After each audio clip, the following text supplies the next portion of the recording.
The following parodic work is intended for entertainment only. While the fight simulation and its outcome are loosely based on actual events, they do not justify the creator's political preference.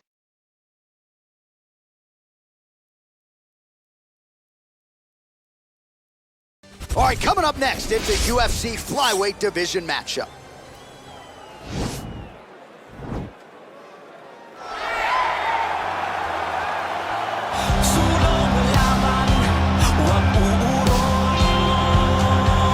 Well, this is about as decorated a kickboxer as has come into this division in some time, DC. And if we get a kickboxing match tonight, he ain't losing. He is a championship level kickboxer, a guy that can stand in the pocket and trade and kick and punch with anyone. He's constantly throwing things from as close as you can get. He's comfortable throwing leg kicks. He will drive these into your body. But it's the aggressiveness and the ability and willingness to stand in the pocket and trade that makes him truly, truly special. I think that is what separates kickboxing, the high level, everyone else. He understands distance as well as any striker in this division. Of course, that is a byproduct of a lifetime of repetitions in the kickboxing space. Well, always exciting when this guy shows up on the fight card, Daniel. He is a true mixed martial artist. Not really any glaring weaknesses, at least, that he's put on film thus far. He's the new breed of fighter. Those kids that start doing everything at 6 years old. They start wrestling, they start doing jiu-jitsu, they start to box. He's one of those guys that has every one of those skills, and he does them all at an A+ level. He's got tremendous cardio. He is the type of fighter that in a few years will just litter the UFC roster across the board.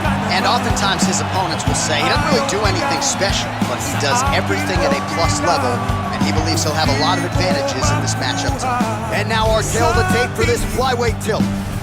More than 5 years apart, and they both possess a similar height and reach. All right, now to get us started, here is Bruce Buffer. Ladies and gentlemen, this fight is 3 rounds in the UFC flyweight division. Introducing first, fighting out of the blue corner. This man is a kickboxer, making his professional debut here tonight. He stands 5 feet 6 inches tall, weighing in at 118 pounds. Fighting out of Manila, Philippines, Richie Boy.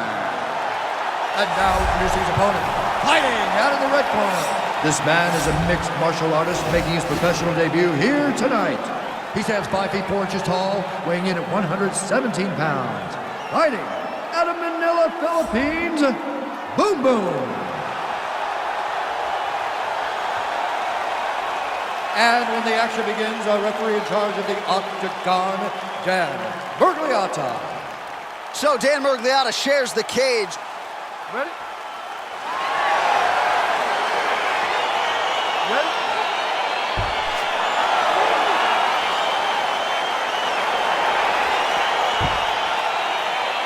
All right, crowd getting excited as this fight gets underway, and you hate to call any fighter on this UFC roster a specialist, but on one side, you have a definite striker taking on a true 5-tool player.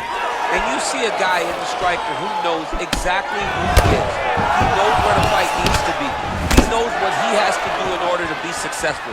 Let's see if he can keep his opponent off of him. Nice. Good shot. Timing his shots pretty well here early, DC. He's doing a great job of mixing things up, keeping busy, being very active. All right, so there it is, the early takedown. He told everyone here during fight week within earshot that he was going to try to wrestle, try to get this fight to the ground, and had no problem doing so just there. During their fight camp, they made a checklist. And now he has a headlock trying to pin his opponent's back down flat onto the mat. Look from the transition to an arm triangle to try to chase the finish.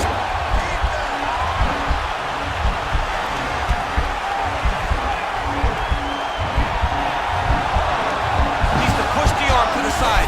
Get his head against the... Oh, man, that was slick. Nice hammer fist. 2 minutes have expired in our opening round. All right, side control now, DC. You know he's in his element on the ground. A lot of tricks up his sleeve. A lot of tricks.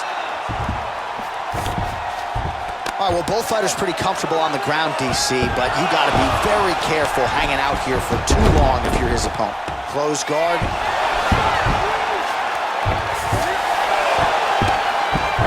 Oh, wow, that happened quickly as the fighter reverses position there on the ground. Unbelievable position change. Wow, what a transition. Just over 2 minutes to go.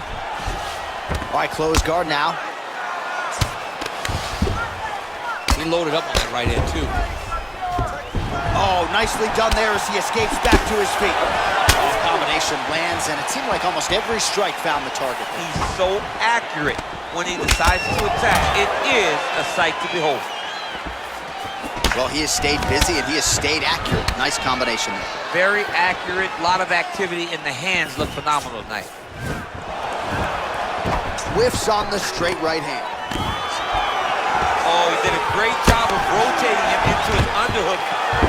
Wow, actually got the takedown. All right, bottom fighter here, maybe looking to hip escape, DC. Well, you got to stay busy on the bottom. He's doing it here. Nice punch. Lands flush with that right hand. All right, so you got to be careful playing on the ground with this guy. You don't want to mess around for too long. All right, feet on the hips here. Working on a guillotine.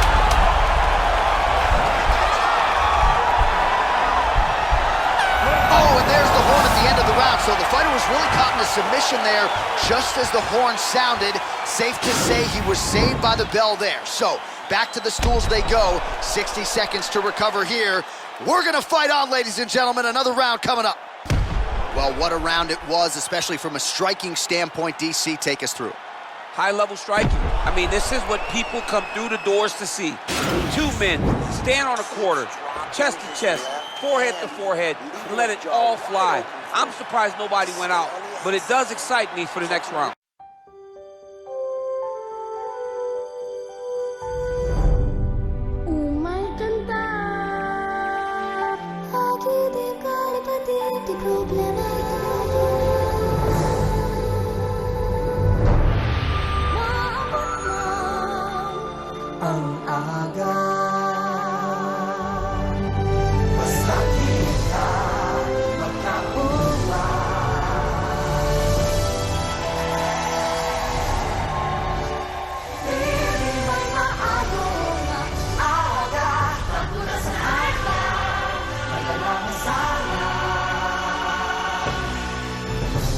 Nasa ating pagkakaisa ang pag-asa ng ating bayan.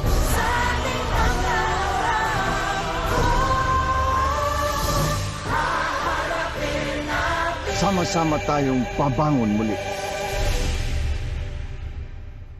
All right, DC, here we go with our next round. It wasn't just the accuracy, it was the aggressiveness. It was unbelievable to watch him be so active. The cardio, the push, the pace, and the pressure that he fought with. It's going to be very interesting to see if he can maintain this over 15 minutes. Liver kick, if you take those kicks, it's going to shut your body off. All right, he'll engage in a single collar tie. Big knee lands to the body. Oh, he gets the takedown. He'll afford that. Oh, nice single, yes. Well, there are few things more fun to watch in mixed martial arts than these type of transitions and scrambles on the ground. High-level grappling can really be entertaining. All right, half guard position here. We'll see what he can do with it. A lot of weapons at his disposal from this dominant position. Oh, man. I feel for a wrestler, this is the most dominant position in all of fighting because wrestlers love control. Right. And to have your upper body free and your leg able to hold your opponent in position, it is like striking gold.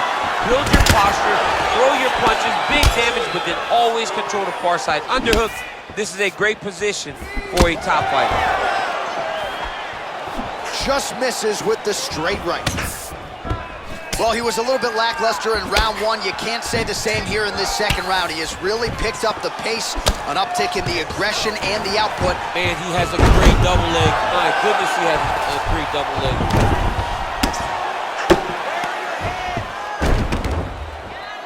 Posturing up now. And now the damage is about to start. Well, these are some excellent ground and pound strikes here, DC. There's an efficiency with which he operates in these situations. He knows exactly when to throw, exactly when to hold, and it's allowing him to really control the grappling aspect of the fight. There's a song there, right? Know when to hold him, know when to fold him. Yep, absolutely. Oh, nice. Nicely done. Close guard. Oh, really nice work to keep busy off of his back as he lands some more offense here for Bob. It's such a fast leg kick. Body shot after body shot. He keeps landing these strikes, really zapping the gas tank of his opponent. You get up, you go down as another takedown attempt lands. That right hand hurt him a little bit. 45 seconds remain in the round. All right, he's in a half-guard position here, DC, and in a good spot to dole out a lot of damage out of it. A lot of damage can be done from the half guard.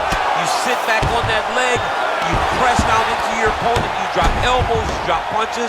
What is very key is you control it. Looks like maybe he's trying to get an arm underneath the chin. He's side to side, trying to get a bulldog choke. Oh, and there's the horn at the end of the round. How about this fight, folks? You see, he was nearly caught in a submission there right at the end of the round. Saved by the bell. So back to the stool. Mentally probably not in a great place here. We'll see if he can recover and get himself back into this fight. All right, a lot of high-level striking action in that last round. Daniel, take us through it, if you would. Tit for tat. Who has the best chin? It seemed as though they were looking for that answer. Both guys took risks. What a fantastic round. Kamusta kayo? Kaya pa ba? Pasensya na, toxic, no? Pula, dilaw, kung ano-anong kulay. Pero alam ba nila na ang problema mo? Murang bilihin, pabahay, trabaho, kuryente, tubig, ang dami. Kung gulong-gulo ka na at hanap mo yung peace of mind, halika, magbubon tayo. Maiba naman. Sama-sama tayo sa May 9. Walang higantihan, walang awayan. Hindi kita iiwan. Isko Moreno po sa pagkapangulo.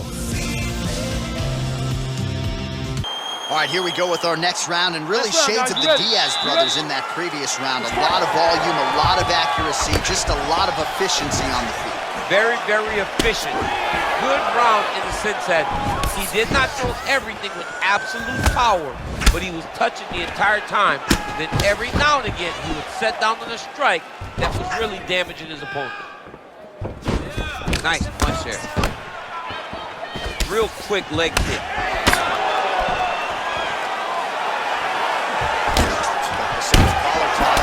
Nice.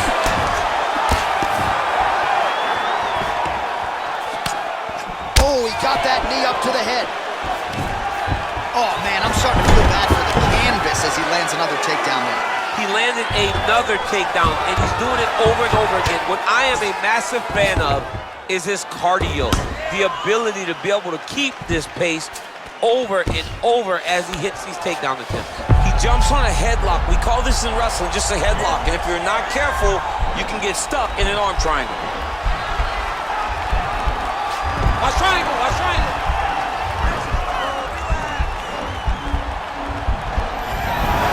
And he's out.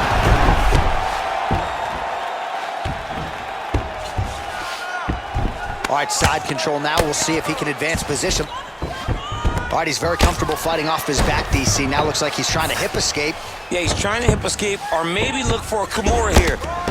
Strong bottom work here, staying busy. All right, he's got side control here, DC. You know, he's got a lot of different submissions in his arsenal once this fight gets to the ground. Oh, nice job using his strength there to posture up. We'll see what he can do. He's gonna start looking to land big shots from the top. Under 2 minutes in our third and final round. Oh, nice work from the bottom. Tags him with the punch. All right, he's got the full mount now. Is this one of the most dominant positions in MMA? Is that fair to say? It's a very dominant position. It's one of the most ideal positions you can get to, especially if you are fighting someone that doesn't truly understand that they're not in as much danger as they are. Because it's dangerous, but there are a lot of outs. And if a person isn't very understanding of that, then you can really, really put some damage on them. All right, good movement by him here on the ground. He really is a master of these transitions. He is a master of movement on the ground. You never know where he's going to be. Looks like he's got a couple hooks in here, DC, and defensively, you better be careful. Looks like he's trying for submission now.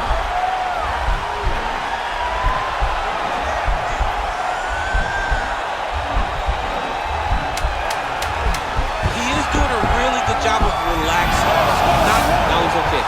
Now he can escape. It's real close. It's a real close fight.